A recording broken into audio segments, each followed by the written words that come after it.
Hey, you're watching the Half Asian Tarot Queen.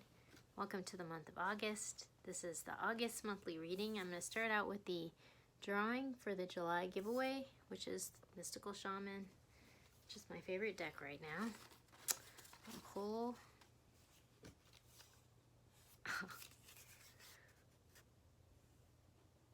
Mahima Roy is the winner. So, yay. And then,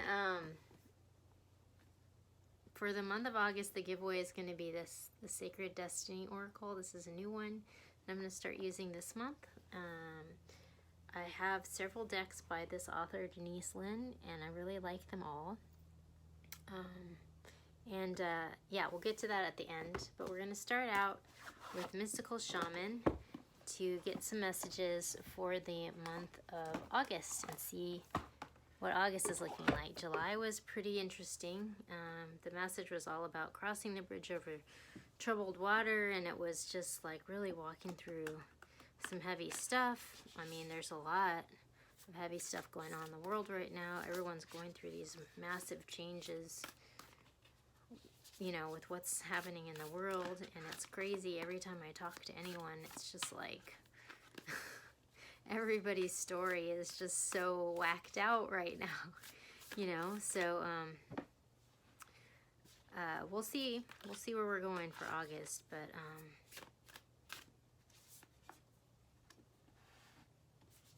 okay.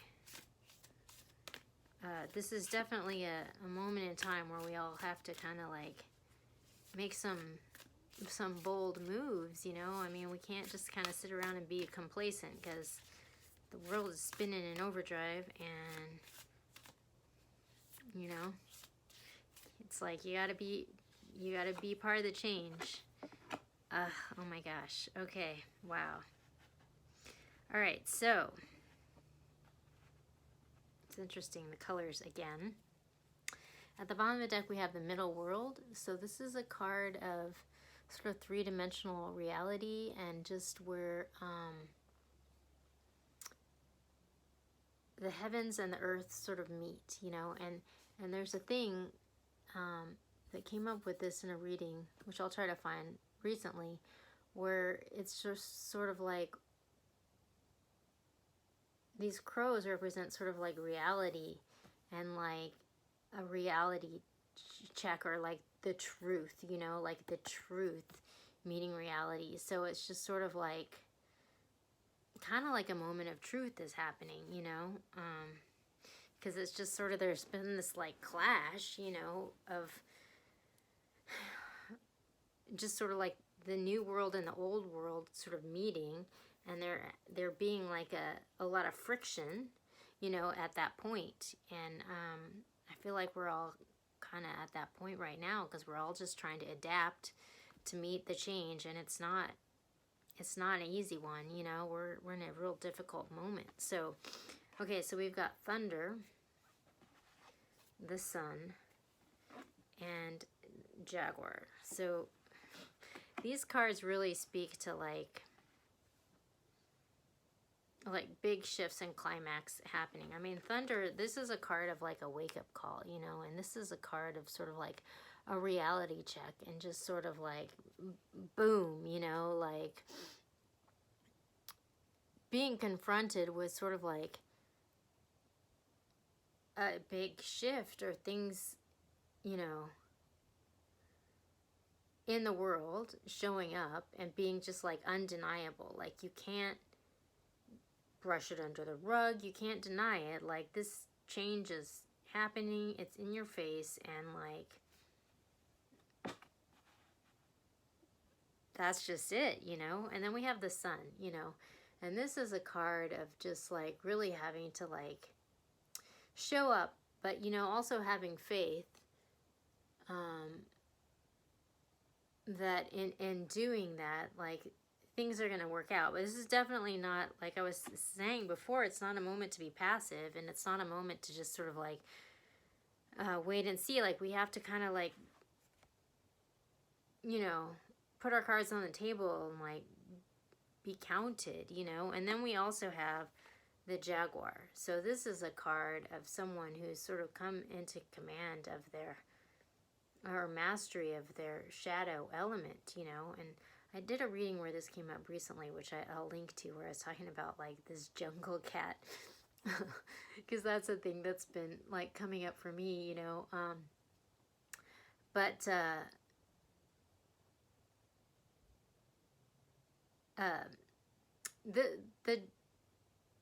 the jaguar is the top of the food chain, you know, in the Amazon. So it's just sort of like the jaguar can, like, you know, reach the darkest recesses of the Amazon, but also, you know, it can kind of go wherever it pleases, you know, because it's like it's mastered the light and the dark, and it's sort of like can deal with any situation, you know. So it's just like, even though like this sort of like moment of truth looks like it's going to be really hard, you know, or require you to like confront the truth as it is, the light and the dark, you know. And this might be like a really extreme wake-up call for some people. Like, it's like a moment to show up and be counted, you know, because it's like we all need to like actively participate in like the change as it's happening, and doing so, being part of the change, and helping to sculpt, like, you know, how we're gonna become part of this new, like a new world order, you know, because things are changing so dramatically right now, you know. And it's just like, you don't want to get left behind, you know. So I'm going to the Muse Tarot to pull some overall energies for this month of August. But this month of August, you know, it looks like it's going to be a big month, you know. I mean, people talk about the Lionsgate portal in the beginning of August. But it looks like it's going to be a real big month. So, yeah, we'll see what we get from the Muse. Oh my gosh. Interesting. Wow. Okay. Okay, so at the bottom we have the Four of Emotions, you know. So this is a card of sort of like, it's different than the traditional, where there's like this cup being offered and they're sort of not really paying attention, and it's just sort of like, you know, like there's an opportunity that's being missed, you know. But this person is like in the cup, you know. There's like these 3 cups here, and they're like really just like kind of stewing in all these emotions and like looking at them, you know. But it's almost like, I don't know, this thing that I got from them is like this is instead of sort of just like refusing the cup, it's just like almost like they're swimming in it, you know. They're like wading in the cup, you know, but they haven't necessarily like taken command of the cup, you know. Like they're kind of like riding it, you know. So I don't know, it's almost like there's just like a lot of emotion here, and we're like not really sure necessarily what to make of it yet, you know. But we have the Three of Voices, which, you know, this is like the Three of Swords in the traditional deck, which is like a card of heartbreak. But like, I think in this deck there's a little bit more hope there. I mean, there's like these tears, you know, and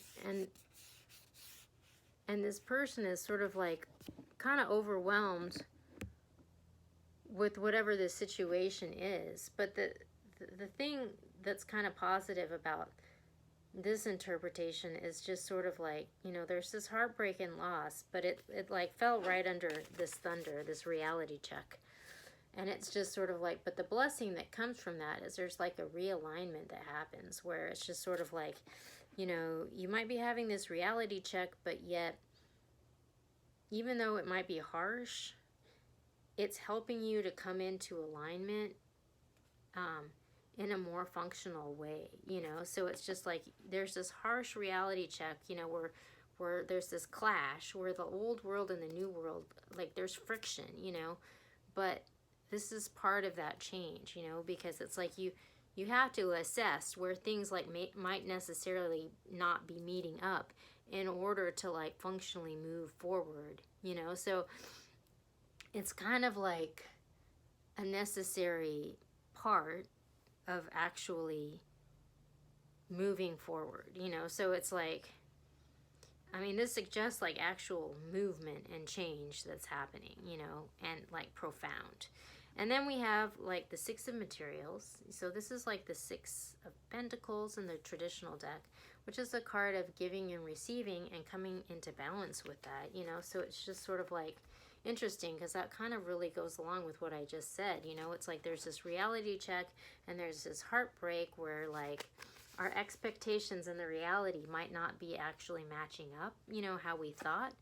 But by showing up for whatever that reality is and just as it is, we're allowing things to be rebalanced, you know, like there's this giving and receiving and there's this moment of things coming to like a new equilibrium, you know. And so in doing that and allowing that to transpire, we get to the Ten of Cups and the Jaguar. So we, you know, we reach this mastery of the shadow element and we get to the Ten of Cups, which is actually like an abundant, fulfilling situation, you know. But in order to do that, we had to sort of like have this reality check where we like truly showed up for things as they truly are and not necessarily how we wanted them to be. And that might have been like this harsh, heartbreaking moment, but by finally showing up for that and finally just like accepting it for what it is, it allowed this like rebalancing to happen, which opens up this whole new potential, you know, which is actually a really good thing. Because, yeah, last month the message was all about crossing the bridge over troubled water and having to, like, move through some really difficult stuff. And it looks like we're coming into August where it's just like, okay, you know, we're having this harsh reality check. You know, we get to the other side of the bridge. We're at the New World Order now. And we're, you know, it's just like there's this gate there where it's just like, okay, we're having to do this, like, assessment, you know, like, of where we're really at and, like, where we might not be matching up with that. And that's harsh, you know, but the flip side of that is we can finally make our adaptations so that we can move forward. And, you know, it's like you gotta pay the cover at the door, you know, in order to get in, you know. So interesting. I feel like this is like, for sure, like I can relate to this because it's like the other day, like I had this really harsh day, you know, where it's just like kind of exactly that thing where it's just like this really harsh reality check where you're just like, whoa, you know, that was a painful message, you know. But then at the same time, there was a certain like purging that happened for that where I was just like, you know, able to like just purge all these tears and like be sad, you know, about where it wasn't like really matching up to my expectations, and then, you know, come to this acceptance and like actually move forward, you know, past whatever we've left in the past, you know. Okay, so at the bottom we have the Strength card. So, you know, for sure this is going to be a moment that's not the easiest, but it's going to require strength. But we have Temperance, the King of Wands, and we have the World, you know. So this is just sort of like, okay, we've come. Temperance is a card of alchemy, and it's a card of balance, you know, and it's a card of like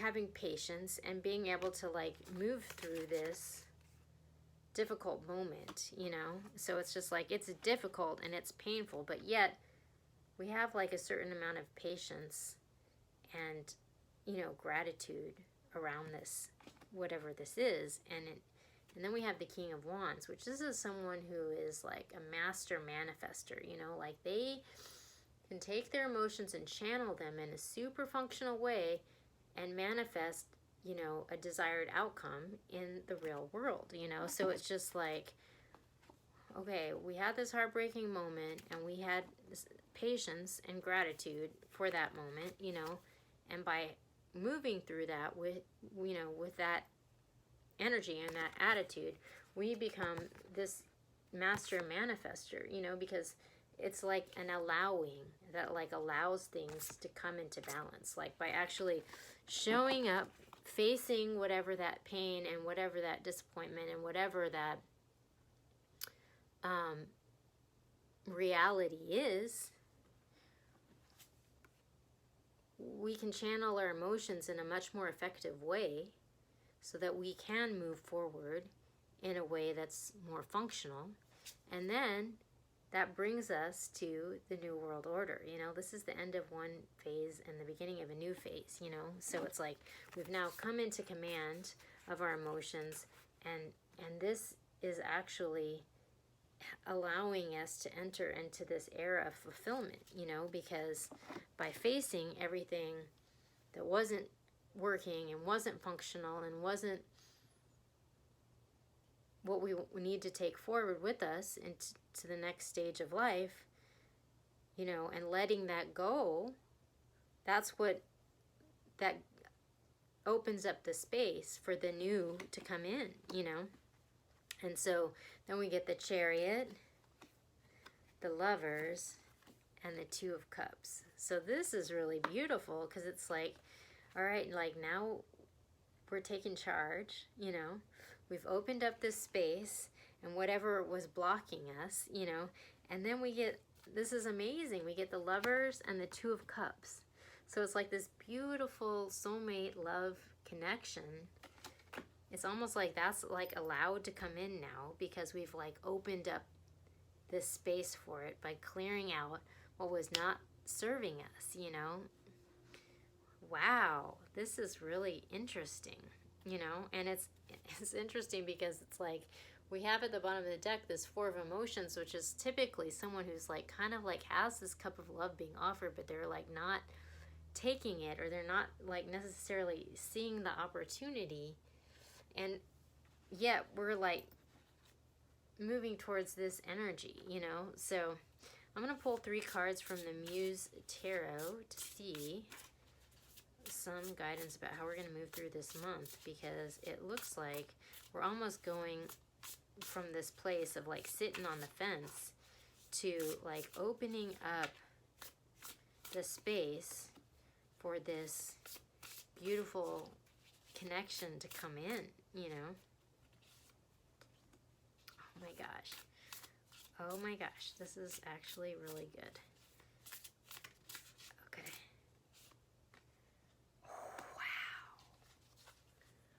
Oh my gosh. Okay, so at the bottom, we've got the Seven of Inspiration. I really love this interpretation from this deck, because this is the Seven of Wands, which is typically like the stand your ground card. But in this deck, it's like there's this light that's coming through. But in order to make room for that light to come through, this person is having to like push aside all this darkness in order to make room for this light to come through, you know, into this new world order, you know. So it's like we're having to like really face the things that are holding us back and the things that are no longer serving us, and like we're having to push them aside in order to like make room for the light to come through. But when we can do that, we get the Star, the Ten of Materials, and the Sun, which is like, oh my gosh, like that's just like, it can't really get any better than that, you know. Like, and we had the Ten of Emotions too. So it's just like, we're really going to have to do some inner work, you know, to purge all this stuff that's not working and face some demons. And like, it's going to be hard work, you know, but like in doing that, we're going to have our wishes coming true. We're going to have healing and wishes coming true. We're going to have the 10 of materials, which is the 10 of pentacles. This is a dynasty card, like a card of like generational wealth, you know, and abundance, this family dancing around this blooming tree. And then we're going to have the sun, which is the best card in the deck. You know, that's happiness, abundance, fulfillment, like family, you know. So it's almost like, you know, like we had to like cross this bridge over troubled water. And we're going to have to pay the cover at the door, where we're like really going to have to face up to like, you know, the past and what's no longer serving us. But in doing that and clearing that, it's like really going to pave the way for this beautiful new beginning, you know, which is really beautiful. Okay, so I'm going to pull from Sacred Destiny Oracle. So this is my new deck and also the giveaway for the month of August. And I feel like the messages in this deck are so beautiful. The artwork is beautiful. Like, I really love this author, and I've loved the decks that I've gotten in the past, but and they have their own stories. But so yeah, I got action and moving forward. So it's just like, you know, the time is now. Like I was saying at the beginning, like it's like boom, like this is the time to like show up and be counted, you know. But we're like going forward into this beautiful new world order, you know. So I'm gonna read the going forward one. I'm not gonna read both of them because, okay, it says grassy hills. Grasses are the most abundant families of plants on Earth. From the earliest days of human history, grasses have played an important role in life. We eat grasses. Oat, barley, and wheat are kinds of grass, and we have thatched our roofs with it, fed our animals with it, and walked on it, had picnics on it, and made love on it. It's a matrix of roots that prevents erosion, and its lush, rapid growth produces volumes of oxygen. Grasses are one of the world's most significant food sources. Grass in past times has symbolized growth, productiveness, prosperity, new ideas, and fulfillment. When you receive this card, fertility, productivity, love, health, abundance, and fulfillment are ahead for you. Things are growing and expanding in your life. Keep going forward. Sometimes it may be easy to be distracted by what's occurring around you, but this card indicates that it is important to not let anything hold you back from increasing the bounty in your life. Step up and know that your needs will be taken care of. Your life is escalating and intensifying in the best possible way and for your highest good. So that's pretty beautiful. Okay, well, sounds like it's going to be a tumultuous month, but a good one. So I'll be posting readings throughout the month, and we'll announce the winner for this drawing in the September monthly reading sometime after the 1st of the month. So good luck, and we'll talk to you later.